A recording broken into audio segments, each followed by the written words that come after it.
Welcome back to my channel. I'm so excited because I want to give you guys an update on my embryos. If you guys have not watched the video from last week, I suggest that you go and check it out. So last week I did the TTC tag and I gave you guys a day 5 embryo update. So out of the 16 eggs that were retrieved, we were able to get 9 of them fertilized. And then out of the 9 that were fertilized, 2 of them made it to day 5 and day 6. So we had 2 embryos left out of our first IVF cycle. And from there, they took a biopsy of those 2 embryos and sent it off to the lab for the PGS test. And the PGS test pretty much tells us that everything's normal with both of our babies, that they aren't missing any chromosomes or anything. So I've been waiting so impatiently for my PGS test results, and the results came in this week. Both of our embryos are normal, are healthy. They aren't missing any chromosomes. There are no abnormalities.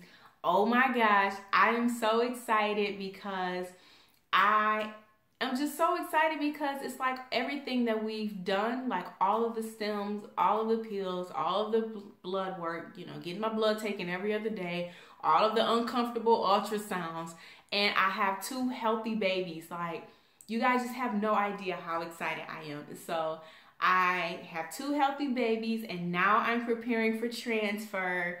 And I'm so happy to have made it to this point in my journey because it has definitely been a rough couple of months. It has been a rough couple of weeks just with everything going on, and then with all of the waiting.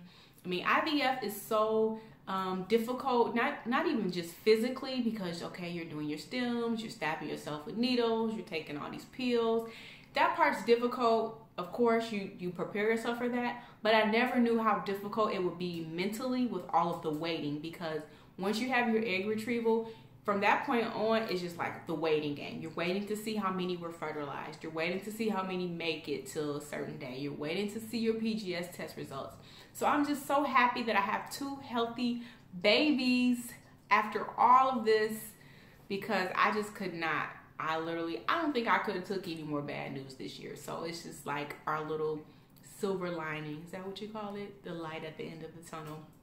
So I want to tell you guys how I found out about my embryos. So I was at the post office minding my own business, and the nurse called me, and so I saw the number pop up on my phone, and I was like, oh my God, do I answer the phone? Do I not answer the phone? Like, I don't know what they're gonna say. So of course I answered the phone, and the nurse is like, hey, I have your test results back for your embryos.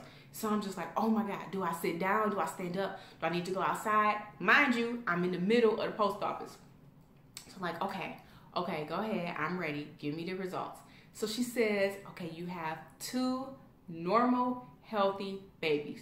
And I just break out and start crying. And not like the cute crying, like, oh, there's a little tear. Okay, yeah, she's crying, she's sad. I'm talking about hysterically crying in the post office, like, can't even gather my thoughts and my words. I'm like,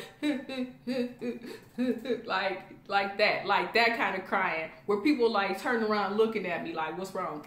So this old white lady walks up to me and she's like, are you okay, sweetheart? Is everything okay? That's my old lady voice, just in case you didn't know. And so I couldn't even get my words together. I'm just like, so I don't know. She walked away. I don't even know. Did I tell her thank you? Thank you, old lady, for checking on me. But so that's how I found out. I will never forget that moment because I'm in the post office and then I'm just crying hysterically, trying to gather my thoughts. And so the nurse is on the phone, like just sitting there, you know, it seemed like she got a little bit emotional too, because I'm sure she makes these calls all day, every day. And I know that she knows how difficult this journey is for people. And so I'm sure she just was happy to deliver good news to me. So that's how I found out about my babies. I'm so excited. I'm preparing for transfer. My transfer is going to be October 13th. Oh my gosh, just like 3 weeks away. So I've had some appointments. I have another appointment just to check my uterine lining, make sure everything's looking good, to make sure I can support my embryos and support a healthy pregnancy. And so pretty much what I've been doing is preparing myself, preparing my body for my babies. I've started going to Bikram yoga, which is intense, by the way. It's 100 degrees in there and you sweating like a crazy person. Did y'all know the other day I went to Bikram yoga, my kneecaps was sweating. I can't even make this stuff up, y'all. My knees were sweating and it was sweat rolling down my legs. I was like, I didn't even know you had sweat glands in your legs. So anyway, I started going to yoga. I'm trying to like sweat the toxins out, make sure I'm strong and flexible. I started doing that, and I'm walking like almost every day, and I'm trying to drink a lot of water. Even though it's supposed to be fall, it's still 100 degrees in Arizona. Well, it's more like 99, 98 degrees. Thank you, Arizona, for the fall. So I'm trying to drink a lot of water.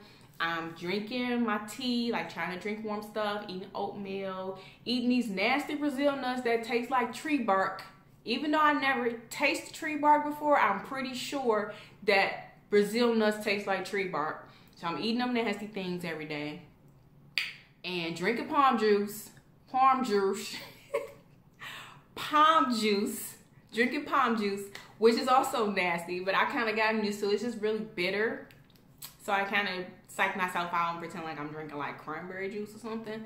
So I'm just doing what I can to prepare my body, prepare myself, my mind for my transfer. And so I'm just so excited. I'm so excited to be bringing my babies home. Oh my God, what am I doing with my hands? Hands are so awkward, y'all. Like, I don't know what to do with them. Like, if I put them down here, and it's just like I'm sitting stiff. Like, yes, my transfer is October the 13th. But if I put them up here, then it's like, what? I don't know what to do with them. Like, do I move them around? Do I leave them like this? I'll just talk like this. So it looks like I'm about to say something profound, don't it? But I'm not. What was I saying? Transfer. Oh, for those of you guys who are wondering, we are transferring both of our embryos. So I'm bringing both of my babies home, and we are crossing our fingers and praying for twins. Like, that would be like the highlight. That would just be like the icing on the cake. So I'm transferring both of our embryos October 13th, tentatively, as long as everything looks good, which I believe it will, as long as my lining is thick enough and everything. And so I think that's it. I mean, what else? What else did I want to tell you guys? So I got 2 healthy babies, transferred October 13th. I was crying like a baby in the post office. I'm eating tree bark and drinking bitter juice. And I think that's all. So thank you guys so much for following my journey. Thank you guys for all of your encouragement. So many of you guys have reached out to me and checked on me and encouraged me. And I just really appreciate each and every one of you guys so much. I'm so excited to be at the next step in the IVF process, which is my transfer. I'm bringing the babies home, y'all. Y'all just don't know how excited I am, okay? So thank you guys so much for following my journey. I really, really, really appreciate each and every one of you. And I will catch you guys next time when I give you guys another update about something, or sit here and randomly ramble about something else. Who knows what next week's video will be about. But thank you guys so much for watching, and I'll catch you guys next time. Bye.